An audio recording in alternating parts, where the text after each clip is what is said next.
Boys and girls, ladies and gentlemen, this is Jesse with the Common Nerd. And of course, it's one of them situations where we saw when we heard CD Projekt Red announce, of course, a new Witcher 4, a lot of fans were cautiously optimistic. We didn't know exactly what we were going to get, and it didn't come as a major surprise to anybody that Ciri is now the main protagonist. Probably what came as a surprise to a lot of people is they decided to completely and totally change the lore, while of course saying that they weren't going to violate lore. Well, boys and girls, it turns out we've got another giant red flag out there for The Witcher 4 because their franchise and lore designer absolutely cannot stand, you could argue so much far as hates any fans of the Cyberpunk 2077. Yes, boys and girls, if you're a fan of the Cyberpunk dystopian future video game out there that I just recently got to start playing, is absolutely loving it because I've been waiting for this game for years. This is something that I was actually optimistic about. But anyway, at the end of the day, if you loved that game, if you thought maybe it was a near perfect game, well, guess what? The perfect person that is now in charge of CD Projekt Red's Witcher 4,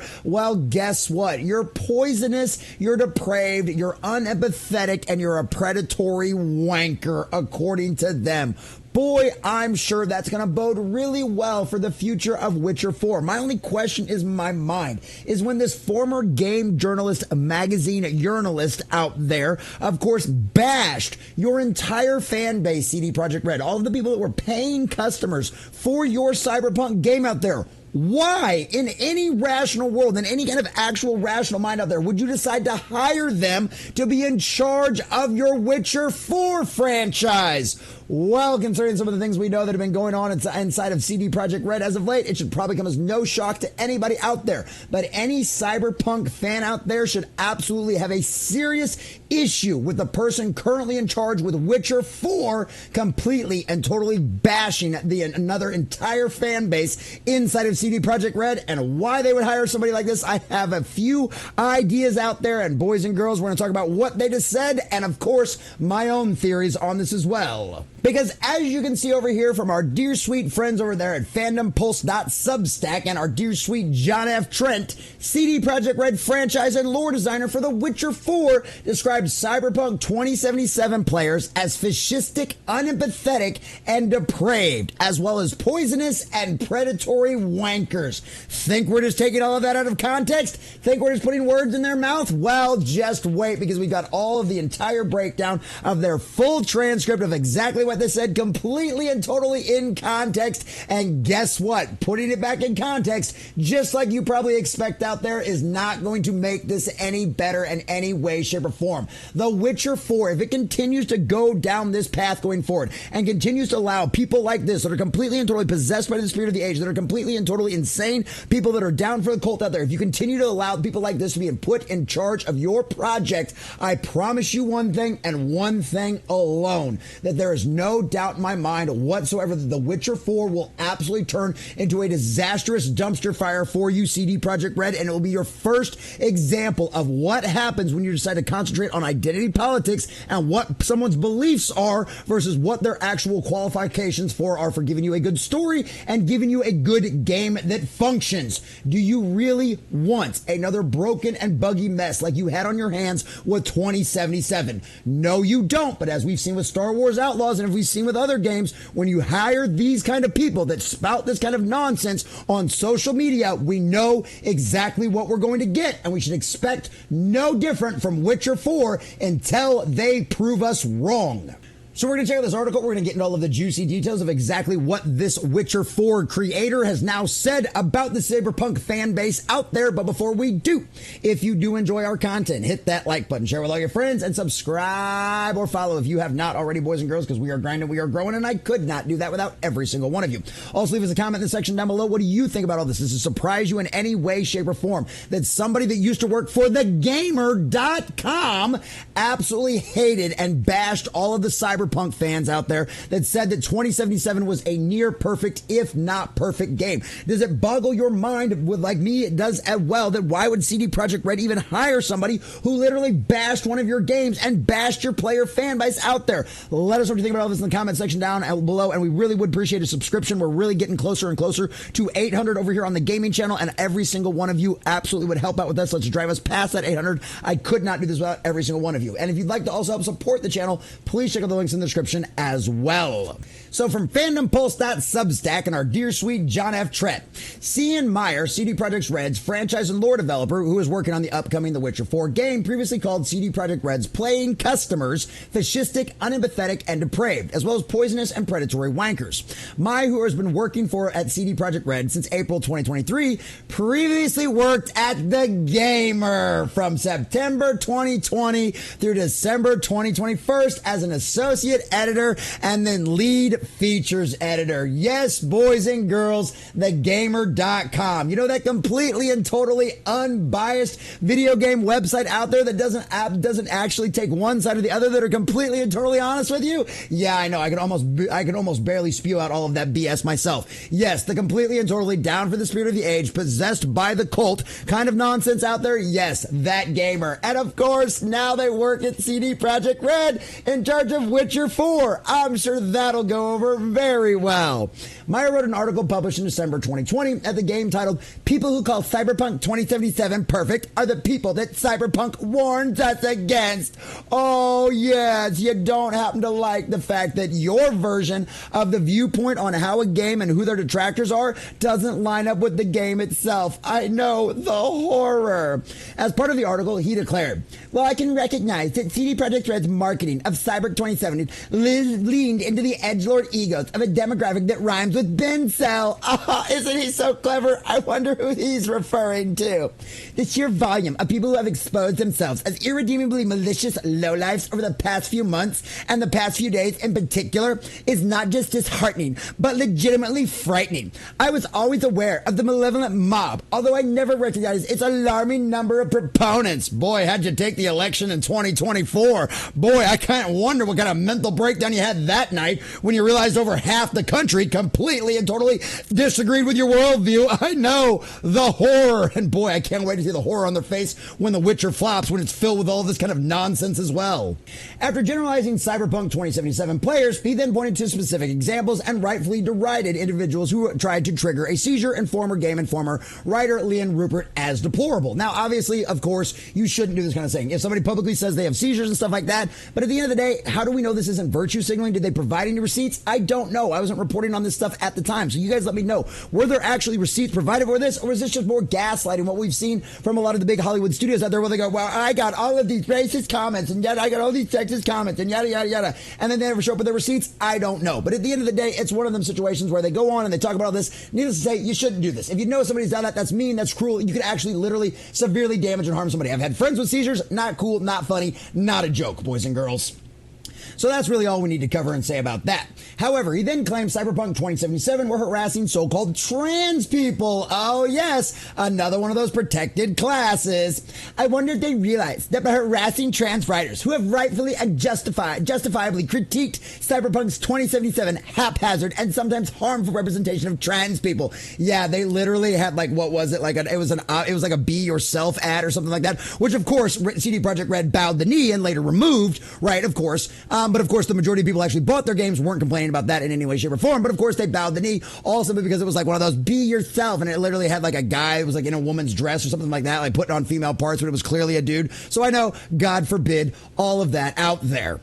That they themselves are the exact same kind of people that Cyberpunk is designed to destroy. Fascistic, unempathetic, and deprived proponents of a regime designed to foster irreversible and indiscriminate misery in a technophilic dystopian. Oh, cry harder, fans of a game that you play, don't care about any kind of political interpretations that you decide to shove inside of what should just be escapism and a video game. Sorry that the majority of people out there don't agree with you. The people who perceive Cyberpunk 2077 as some imperpetually perfect game, the vast majority of whom haven't even played a single second of it. Oh, that's right. Once again, gaslighting and projecting, because as we have seen time and time again, the majority of people that scream the loudest are the ones that have the most to hide. Hey, I just recently started playing the game, but I'll gladly put my hours in the game against yours, huh, buddy? Are a gross testament to the members of society it and the cyberpunk genre at large paint as antagonistic. It's a weird form of voyeurism that is frightfully and almost unbelievably ignorant and fat itself. Why does it always come back to sexual connotations with these people? Voyeurism, phallic obsession with technology? Like, why? I mean, literally, would you open up these people's brains and just be tick, tick, tick, tick, tick? I mean, literally, they are obsessed with their genitalia. I don't get it. But I guess that kind of explains why they're obsessed with all the trans stuff, because that's literally all about your junk. I can assure you of one thing. The people who call Cyberpunk 2077 perfect and refuse to acknowledge its failings are the very same people who have no place in the society that Cyberpunk warns against. Oh, so there it is. There it is. If you loved Cyberpunk 2077, if you thought it was an incredible, near-perfect game, well, that's right. You're just an incel and a hater. You have no place in polite society. Boy, like I said, haven't we found out that that's not the reality out there, haven't we? As the internet drowns in vitriolic virulence in anticipation of the game's full, unadulterated launch, these people are shakes in the water, hungry for blood. But we're not living in Cyberpunk, and we have not reached the technophilic dystopia. We can suppress their hatred by starving them until they cannibalize each other and revel in the humanity that Cyberpunk 2077's quieter, momentous offers, away from the maelstrom and free of people that expose as poisonous and predatory wankers. Well, who's the predatory wanker now? Because which is the beast that has been starved in 2024? Is it your hypersensitive, all about pronouns, diversity, inclusion in games like Concord? Or is it the evil, vile Stellar Blade with all of its fan service and its appealing to the male gaze? Well, we know for a fact exactly how that ended up panning out for them. Concord has now turned into the biggest video game disaster in history and represents all of the ideology that this guy claims and prays and begs and forces to try to get into video games. And do you guys think he's not going to force this into Witcher 4? Well, I've got some oceanfront property in Arizona to sell you, because that's who this person is. This is a person that their cult, that their ideology, and them being possessed by the spirit of the age matters more than anything else. Because why would you go out there and attack an entire fan base just because they don't agree with you, just because you're not they are not calling out and having issues with the same things you are? Why would you attack them? Why would you decry them? Why would you insult them?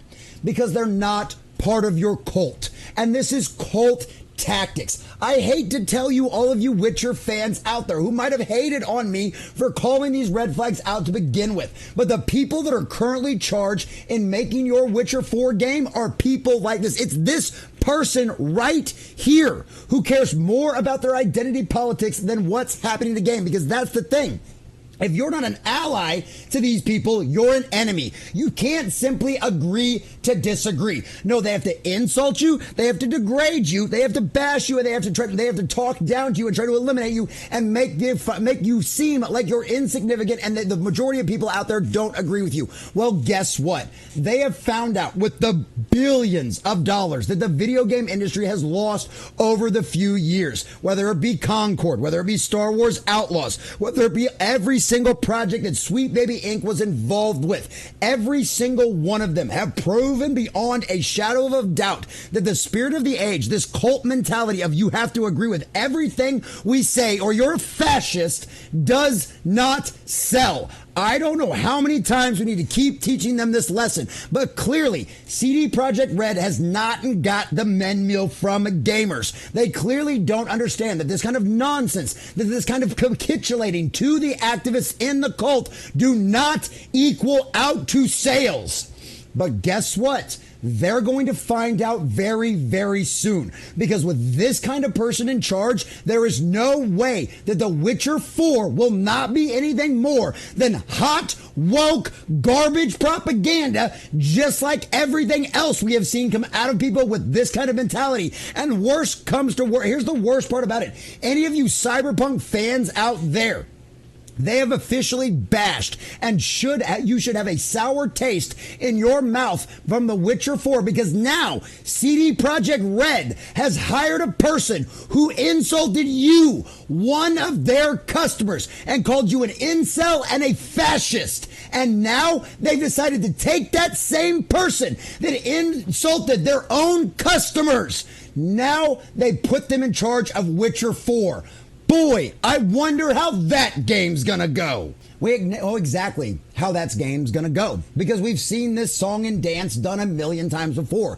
History doesn't just repeat itself, it also rhymes. When you take a person like this, completely and totally possessed by the spirit of the age, a full-blown cult member who will not allow anyone who disagrees with him to not be considered a fascist or a phobe or a racist or any of this rest of this kind of stuff, then we know exactly what we're going to get. A game that concentrates only on identity politics and nothing else. It's going to be man-hating. It's going to be bashing people. It's going to be calling ists and phobes. I guarantee you there is going to be a trans character that is predominant in The Witcher 4, and Ciri will interact with them all of the time. Hell, they might even make Ciri trans. I would put nothing past these woke psychopaths out there because clearly CD Projekt Red has no problem hiring these kind of psychopaths that bashed the majority of the fans out there that made Cyberpunk 2077 a success. The people that made the Phantom Liberty DLC a success. People like me who instead of going, you know what, I'm never going to bother with that game because it was such a broken and buggy mess. Now that they have fixed it, I have come back and I am enjoying the living hell out of this game. Which side are you going to side with, CD Projekt Red? The acolytes of the cult that have insulted your customers already? Or your customers, the ones who actually make you money? You have a decision to make, CD Projekt Red, because if you don't make the right decision, and history is pretty obvious, even just over the last year, what the right decision is, I guarantee you, Witcher 4 will flop, and Cyberpunk fans will absolutely be watching. Make the smart decision, CD Projekt Red. Purge the activists like so many other industries have, because if not, go woke, go broke will be a reality you find yourselves in very well. After all, how's Ubisoft doing, boys and girls?